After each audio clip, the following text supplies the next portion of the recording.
I was thinking score. I was thinking he was going to score it. That's one thing, we talk about in our room. Everybody doing their job, so if somebody else can make the play. I'm being completely honest with you. I'm tired of being disrespected. So there was no question I was going to play this year. We are now the Las Vegas Raiders.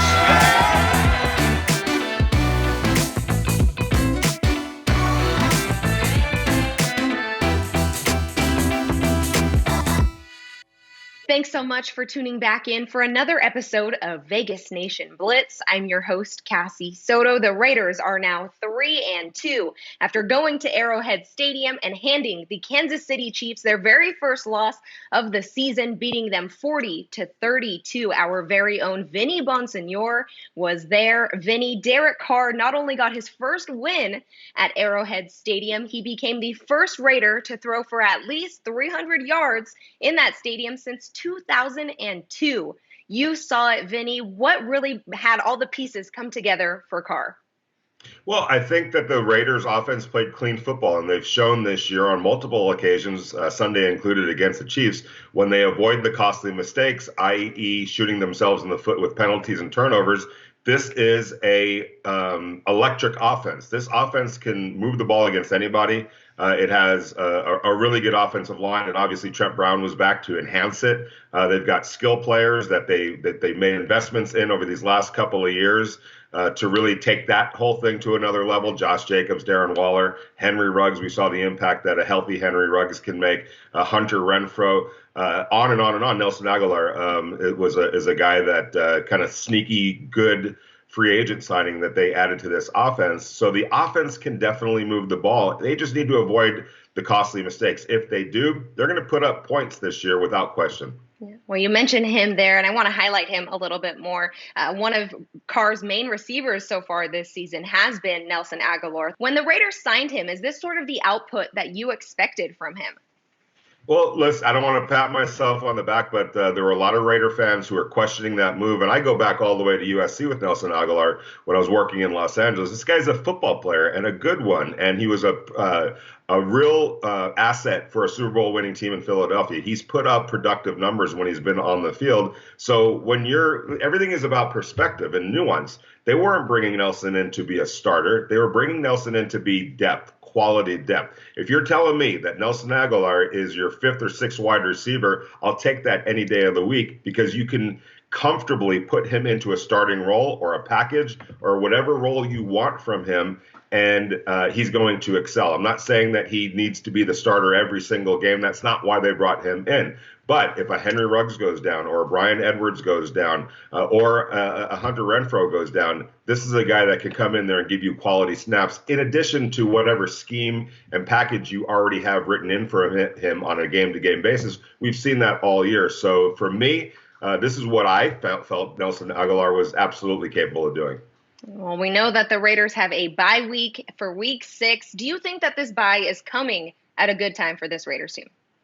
Yeah, I do because, it's been banged up, this team. No, that's not saying anything that's unusual across the league. We're seeing injuries galore. But at this point in the season, I think being able to get some guys a little bit more rest. Trent Brown gets another week now to recover from his first extensive action of the season. That's a pretty big thing. To do what the Raiders want to do this year, and as I've been saying this all offseason and all season, the Raiders aren't just trying to get 16 games into the 2020 season. They're looking beyond 2020. In order to get to the playoffs, which I have every reason to believe that they're capable of making a run for the postseason, they're going to need all hands on deck, and that means everybody as much as possible being healthy.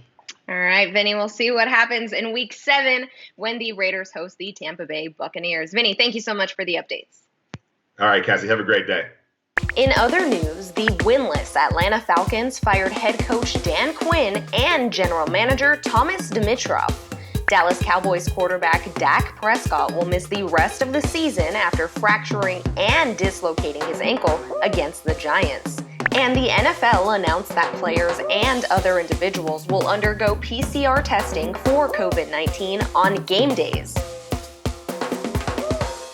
Let's see what the social media world had to say about the Raiders' big win on Sunday. Here with us now is Las Vegas Review-Journal sports journalist Leandre Fox. Leandre, I don't think anyone besides the Raiders themselves thought that they were going to come away with a win at Arrowhead. You see all the time experts pick the games. You know, we have Ed Graney doing his hot takes, but it's only specific to the Raiders games that we are covering on a week-to-week basis on Vegas Nation Game Day. But around the league, you see experts picking the games for every single game that's going to happen on that weekend. Nobody had the Raiders beating the Chiefs on Sunday, and they got exposed for it. The Raiders had a little bit of fun shrugging them off because they came away with that win in Arrowhead. You need a contrarian. Somebody, even in the most obvious games, needs to go the opposite way of everybody else, or else the entire panel just ends up, with pie on their face after a win like that. And they did indeed. Well, let's go ahead and move on to Twitter now. We see an artist on Twitter congratulated the Raiders with a pretty silly sketch. Cass, while looking through social media this week, I found my new favorite Twitter account, @DrawPlayDave. He goes through and he makes sketch comics, these little funny sketches. Before all the games happen, he goes through all the scenarios and says, if one team wins, I will draw this sketch. This week, he said if the Raiders win, he's going to draw Andy Reid as a walrus hitting the jackpot. That sketch is self-explanatory there, Dre. A pretty good one. Well, quarterback Derek Carr obviously had a lot to celebrate this weekend, but he also had another big win to celebrate that got him pretty hyped. I think by now all Raiders fans know that Derek Carr is a pretty big Lakers fan. He's even wearing that sleeve in honor of Kobe Bryant. Rest in peace to the Mamba. And the Lakers winning their 17th NBA Finals. LeBron James winning his 4th ring. Huge day for DC. Dre, thank you so much for these social media updates as always. Thanks, Cassie. We are going to take a quick break, but we will be right back. Don't go anywhere.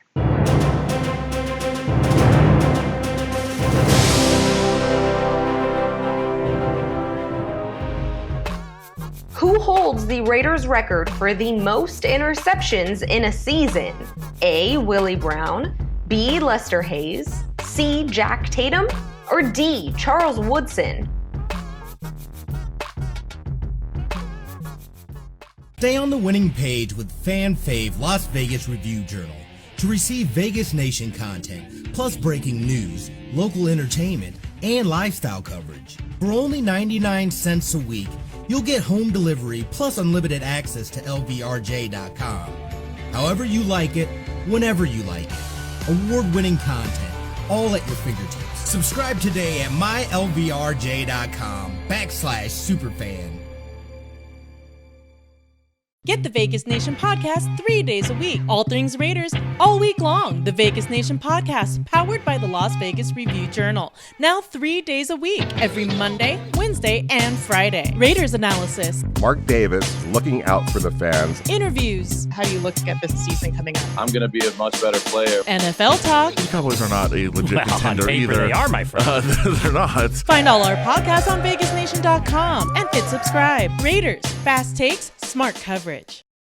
Thank you so much for sticking with us here on Vegas Nation Blitz. I'm your host, Cassie Soto. If you somehow missed the news, we're here to tell you all about how the Raiders snapped Kansas City's 13-game win streak on Sunday with a 40-32 victory. Las Vegas Review Journal sports columnist Ed Graney was there. Ed, we've talked about it for a while now that not all the pieces were put together, but the team was able to put it together on Sunday, getting that win over Kansas City, Derek Carr's first win at Arrowhead. You saw it all happen. How did it really come together? You know, it happened on both sides of the ball, Cass. I mean, everyone's going to talk about the defense. Defense played the best they have all year, pressured Pat Mahomes like no one thought they could pressure him. But we got to remember, the offense controlled the ball for almost 35, 36 minutes. So that meant Patrick Mahomes was off the field. So between the offense and Derek Carr with sustained long drives, being able to run the ball, Henry Ruggs breaking out as the rookie coming off injury. But then I'm telling you, the defense played great. Look, at the end of the day, no matter how much they were on the field, the defense in the second half forced the Chiefs into 3 straight punts, and then there was an interception. So in 4 drives that Pat Mahomes got in the second half, and he didn't have many of them, they were either punt or a turnover. So all the credit goes to Paul Gunther and that defense for really stepping up. They were pretty maligned and criticized for good reason. They had not played well, but on Sunday they came through. Yeah, well, you mentioned Henry Ruggs there, a healthy Henry Ruggs now back, getting his first career touchdown. How big of a difference maker can this guy be for this team? That's a great question. So when the season first started, everyone said, okay, are they just going to use his speed as a decoy? Like, you run post routes, you run go routes, and then we're going to hit everything underneath because they're going to be so worried about you over the top. Well, on Sunday, it was more, no, this guy's really fast, let's throw him the ball deep. So going forward, it'll be interesting to see how they use him. Is it more like, okay, we think you can get open, we're going to throw it deep more, or now they're worried about you, you're going to go deep, and Waller and Renfro and Aguilar, and when Brian Edwards come back, they're all going to be open. It'll probably be a combination of both, but it was good to see them really take shots with Henry Ruggs because that's what he came in as advertised, and that's why he was a top 12 pick in the draft. Yeah. Well, you mentioned the defense a little bit at the beginning here, but I just want to talk about it again. Obviously, if you looked on Twitter, everyone was calling for Paul Gunther's head after the back-to-back losses. Did the defense do enough to help him keep another job, keep him out of the press box, at least there, Ed, to get the job done on Sunday against the Chiefs? Yeah, I mean, I think he did. I don't think there was any kind of seriousness to any kind of movement, but it helps him and it helps his team in terms of confidence on that side of the ball. They have a ton of injuries. Maurice Hurst being COVID positive all the way down to all the injuries they've had. It's a depleted defense. So to go in there against the best quarterback in the best offense in a really hard place to win, even with 16,000 people, it's still Arrowhead, and to get out of there by playing that good a defense, I think gives them a lot of confidence going into the bye. Now they're going to have to do it 2 or 3 straight games. And Paul told me yesterday, you're only as good as your last game. So if they don't show up against Brady here in 2 weeks and they go back to the old defense, Kansas City won't mean as much, but if they can continue this going on consistently, play defense like that, I think they're going to be in most of their games going forward.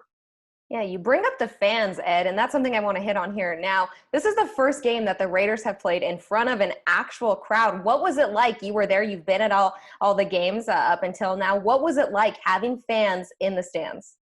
Well, beforehand, we were walking outside and there were some people tailgating, and you almost wanted to say, you can't be here, right? There's a virus called coronavirus. But then you're like, oh, no, they can have fans. Yeah, so I think Arrowhead's the best NFL stadium. I think when it's a sea of red of sold out, there's nothing like Arrowhead Stadium. So 16,000 socially distanced look weird. They still got loud. Kansas City fans are amazing in terms of how loud they can get. So I think the players liked it.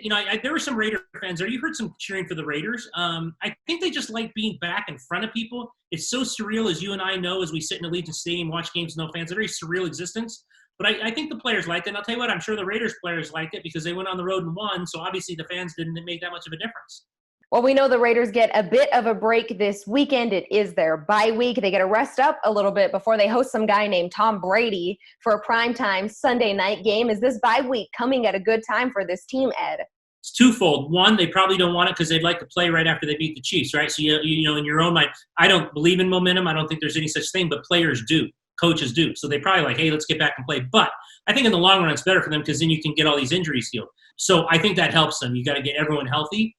And then 2 weeks to prepare for Brady. Look, Brady is not Pat Mahomes with his feet. You're preparing for 2 totally different quarterbacks and yet 2 incredible quarterbacks. Yeah. But again, as we sit here after 5 games, I do not know a person, other than people probably on that team, who thought they would be 3-2 after 5 games. If they can really focus in and go to 4-2 after Brady, with the extra, and I know teams don't like hearing this, but with the extra wild card this year, even at 3-3, but at 4-2, you really would have to really fall off the map not to contend for the playoffs this year. Ed, appreciate it as always. Thank you so much. Thanks. Talk to you soon. Once again, that was Las Vegas Review-Journal sports columnist Ed Graney. We're going to take a quick break, but we will be right back with more.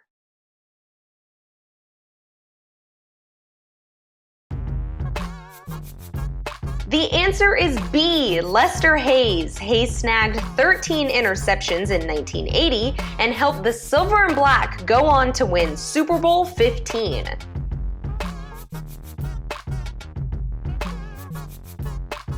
Welcome back to the Vegas Nation Blitz, everybody. It's your podcast host here, Heidi Fang, joined with our NFL reporter, Adam Hill, and we're going to break down what's happening right now in the AFC West.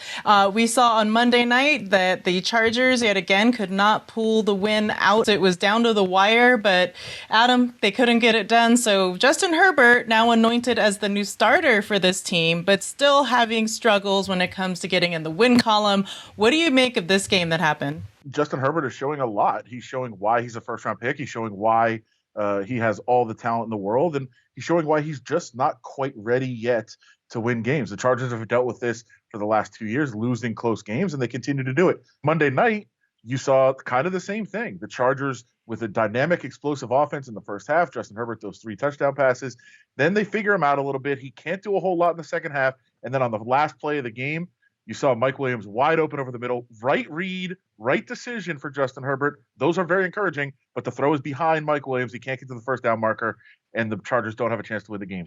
Good news for the Chargers. They've had a brutal schedule the last 4 weeks.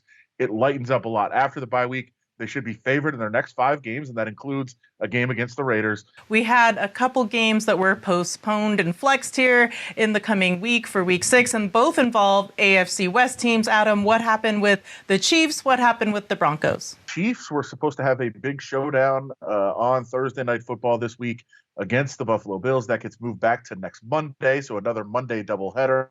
That is because the Bills game that was supposed to be Sunday gets moved back to Tuesday. Of course, they weren't going to play Tuesday, Sunday, or Tuesday, Thursday even. So they go Tuesday to Monday for that game. The Broncos game that was supposed to be this week, that was rescheduled for Monday, now goes back to next Sunday. I hope everybody's taking notes here. There's a lot of moving pieces, but all we really have to know for the AFC to follow, or AFC West to follow along, Chargers and Raiders are on a bye. The Broncos game that was supposed to be last week against the Patriots is now Sunday against the Patriots, and the Chiefs, instead of Thursday, are on Monday Night Football. Just keep in mind, no Thursday Night Football this week. The first time in a long time we haven't had a Thursday night game. Right now, everybody, stay tuned as we take a look at Jim Plunkett and his career and the many firsts that he had as a Latino in the NFL. There's no question that quarterback Jim Plunkett's NFL career peaked when he was with the Raiders.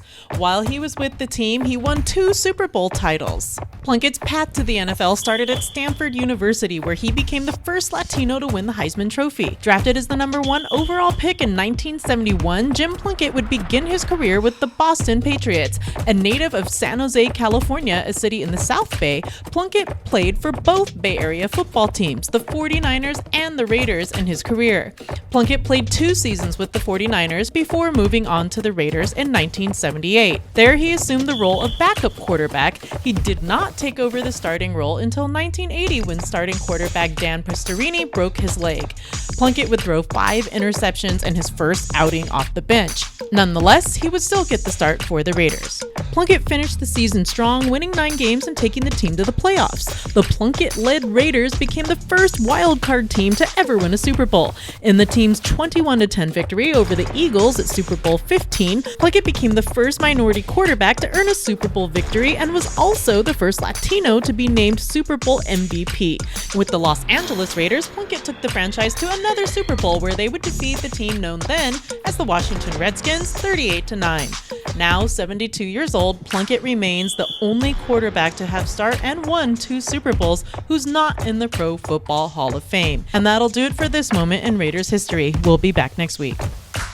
Stay on the winning page with Fan Fave Las Vegas Review Journal to receive Vegas Nation content, plus breaking news, local entertainment, and lifestyle coverage. For only 99 cents a week, you'll get home delivery plus unlimited access to LVRJ.com. However you like it, whenever you like it. Award-winning content, all at your fingertips. Subscribe today at mylvrj.com/superfan. Get the Vegas Nation podcast 3 days a week. All things Raiders, all week long. The Vegas Nation podcast, powered by the Las Vegas Review-Journal. Now 3 days a week, every Monday, Wednesday, and Friday. Raiders analysis. Mark Davis looking out for the fans. Interviews. How do you look at this season coming up? I'm going to be a much better player. NFL talk. The Cowboys are not a legit contender on paper, either. They are, my friend. They're not. Find all our podcasts on VegasNation.com and hit subscribe. Raiders, fast takes, smart coverage. Welcome back to Vegas Nation Blitz. I'm your host, Cassie Soto. Joining me this week is Raiders beat reporter for the Las Vegas Review-Journal, Sam Gordon. Sam, you have joined our Vegas Nation Game Day show. You've been a great addition every Sunday, but now you have your own segment called Sam Has the Numbers. What sort of numbers are you giving fans each week? Well, first and foremost, Cassie, thank you for having me, and appreciate it again, being able to come on the show. But yeah, just wanted to, focus on some of the stats, some of the numbers, maybe not just the basic box score numbers that illustrate kind of what happened or trends or things that have positively or negatively affected the Raiders thus far. And last week, going into the game against the Chiefs, I focused on pass rush on both sides. So just something like that. Pressure percentage, sack percentage, maybe different passing, rushing, receiving, just advanced numbers a little bit. Nothing too crazy. We don't want to go get into too much jargon that it's impossible to understand, but just providing a little additional context to what we are seeing on Sundays. Oh, you mentioned the Chiefs, Sam. What numbers jumped off the page for you in the Raiders' win over the Chiefs? Yeah, for sure. And getting into that, we talked about pressure and the Raiders' lack thereof, right? The Raiders coming into Sunday's game against the Kansas City Chiefs were 29th among the 32 NFL teams in pressure percentage, meaning that they weren't generating any pressure. They were having a hard time pressuring the passer, and we saw that play out over the first 4 weeks of the season where quarterbacks, Teddy Bridgewater, Drew Brees, Cam Newton, Josh Allen, they had time back there to go through their progressions and to make the necessary throws and put a lot of pressure on that secondary to cover and to have to sustain coverage against some top receiver cores. And that changed Sunday. The Raiders on Patrick Mahomes, 57 dropbacks. They pressured him 23 times, according to Pro Football Focus. That's better than 40%. So you go from 17.5% to better than 40%, and you saw what happened. Patrick Mahomes was flustered. He was scrambling. He was out of the pocket. The Raiders were able to record 3 sacks. They were able to take him down behind the line of scrimmage, and it changed the entire game. There's not as much pressure on those corners and safeties, although they did do a much better job. But it started with the work that the defensive line was doing up front. Again, better than 40%, 40.4% of dropbacks, Patrick Mahomes was pressured, and that really changed the outcome of the game, especially in that second half there where the mighty Chiefs were only able to muster 8 points. Well, don't give it all to us right now because we want fans to tune in on Sunday, October 25th. But can you give us some numbers as we preview that Week 7 game against the Buccaneers? Yeah, definitely. Let's start with Tampa Bay. We're going to go with their defense. They have the league's best rushing defense. They allow a league low 58.4 yards per game on the ground and 2.7 yards per carry. This is an efficient defense that doesn't let running backs be efficient at all. And if that mark holds, Cassie, of course, it's very early in the season, but if that 2.7 yards per carry holds that they're allowing, that would be the best mark in the NFL since 2007 when Baltimore allowed 2.8 yards per rush. We know that the Raiders want to establish Josh Jacobs. That's what they want to do. It's part of their offensive identity. And he averaged 4.8 yards per carry last season, tremendous as a rookie, only 3.6 this year. So he's still getting some of the volume, but the efficiency isn't there. That's a matchup to watch going into Week 7. Can they get him going against what has been the best defense against the run in the NFL this season and what could be a historically great running defense if they keep it up? There you have it. Sam has the numbers. Sam Gordon, thank you so much. We appreciate it. Thank you, Cassie. Appreciate you having me. That'll do it for this episode of Vegas Nation Blitz. And coming up, we know that the Raiders have a bye week, and so do we. Vegas Nation Game Day will return on Sunday, October 25th, when the Raiders host Tom Brady and the Tampa Bay Buccaneers at Allegiant Stadium. For all your Raiders news until then, head on over to reviewjournal.com. For our Vegas Nation crew, I'm Cassie Soto. Thank you so much for watching.